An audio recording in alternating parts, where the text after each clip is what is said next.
What's going on? This is Coach Marcus for Pro Fan Talk, and Caitlin Clark does it again. Helps Indiana get the dub and records a second triple-double on the year. Great game tonight.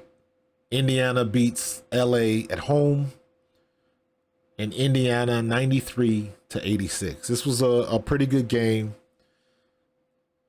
Indiana came out a little flat in this game, and after the game against Dallas, when Kelsey Mitchell and Enrique going back and forth and Caitlin Clark doing what she did, just the excitement of that game, they came out flat today.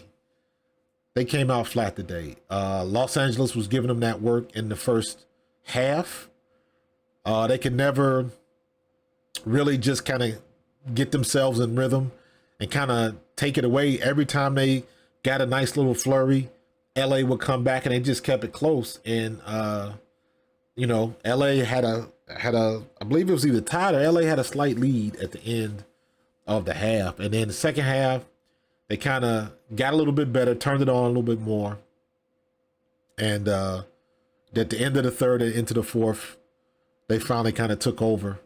But it was still a tight game, 86-93. LA was in it for most of the game. Caitlin Clark gets her triple-double at the very end.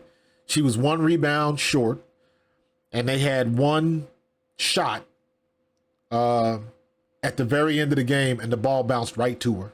So she gets credit for that rebound and gets the triple-double. And I've already saw things where they talked about stat pad and stuff like that. And I was like, just skip all of that.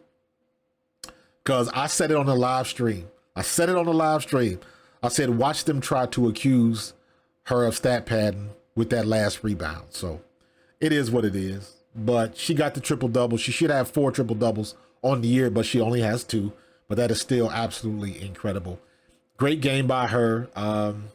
De'Erica Hamby for Los Angeles had a good game. Odyssey Sims was going off tonight. She was 7 for 13 from the floor and put up 20 points. Burrell had 16 points. Kia Nurse, the first half, she was on fire. She ended up with 13. She was 5 for 13 from the floor, 3 of 9 from 3. She cooled off in the second half, but Kia Nurse was kind of in their grill for a little bit. Stevens had a good game also with 13 points, a double-double with 11 rebounds. So definitely a good game. And then, of course, for Indiana, you had Nalissa Smith with 13 points, 4 rebounds, 1 assist, and a steal. Aaliyah Boston, 24 points, 14 rebounds, 4 assists, and a steal. Kelsey Mitchell, 18 points, 4 rebounds, 2 assists. Lexi Hall had 4 points, but Lexi Hall had some crucial rebounds at crucial times. She only had 4 boards, but she had them, and they were straight. All of them were hustle plays. And then, of course, Caitlin Clark, 24 points, 10 rebounds, 10 assists, 3 steals. She did have 7 turnovers, though. But she had a triple-double. What you going to get mad about? A couple of those were missed passes, and a couple of them weren't. She got ripped again. She's bound to get the ball stolen from her, trying to cross somebody over, and she just catches the wrong person with quick hands. I think it was Odyssey Sims that ripped her and took it back and ended up converting on it. So, but in any case, great game by Caitlin Clark to get the triple-double. We were on triple-double watch, and she finally got that final assist, and she finally got that rebound, so that was kind of fun to see. But it was a good game. Los Angeles played pretty tight this game, and Indiana came out flat. But I think if there's any argument, player of the month and another triple-double, in my opinion, she got Rookie of the Year locked up. Angel Reese is putting up good numbers, but the very important stat that Caitlin Clark is contributing to is the most important stat, and that is the wins. Angel Reese putting together all those double-doubles and getting all of those rebounds, they're not turning into wins. So it would be different if they was feeding her the ball down low and then she was making a difference on the offense, but she's not.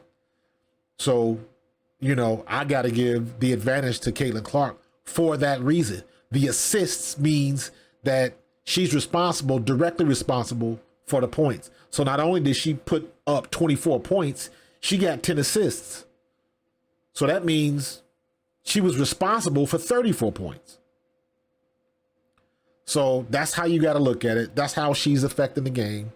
And I said before that I was not putting Caitlin Clark in the MVP category. And I still stand by that. However, I do think it's right that she's in the conversation. Because to me, A'ja Wilson is the standout MVP of the league right now. To me, there is no question, misunderstanding. There is no argument. A'ja Wilson, there's nothing that A'ja Wilson can't do.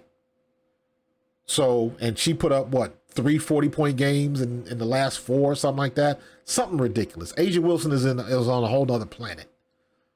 But Caitlin Clark is in the conversation, and rightfully so. So for her as a rookie at guard to be getting that type of production from Indiana is incredible. And you got to give her props for that. And on top of that, not only is she getting the stats, and again, this is the difference between, in my opinion, this is the difference between her and Angel Reese. She's getting the wins. 6-1 since the Olympic break. Clinched the playoffs. As good as Kelsey Mitchell should have been player of the month, in my opinion.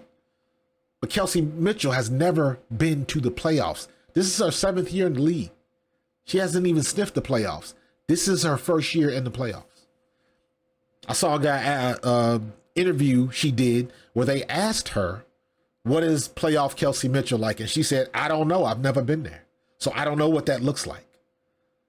So even for her to get the opportunity to play in the playoffs, hopefully this will offer some influence for her to stay in Indiana.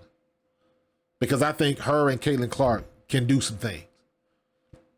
And now you got Lexi Hall, who's playing like the 6th woman of the year. I hope Kelsey Mitchell stays in Indiana, but we will see. But Caitlin Clark, great game today, great team game. Melissa Smith, Aaliyah Boston, Kelsey Mitchell, Lexi Hall, Caitlin Clark, they all put it down today and played quality minutes, and they got the dub again. This was not an easy game. They came out flat, but they did what they had to do and came away with the win. Can they keep this momentum up going into the playoffs? Because they are a hard draw in the playoffs. You do not want to play them. They still got some things they need to work on. They still let big leads go a little bit too easily for my liking. But everybody's going to say that, and everybody's going to nitpick every little thing. So they in the playoffs, and once you get to the dance, you wipe the slate clean, and everybody starts from square one. So they are there, and we'll see what the next step is when they get to the playoffs.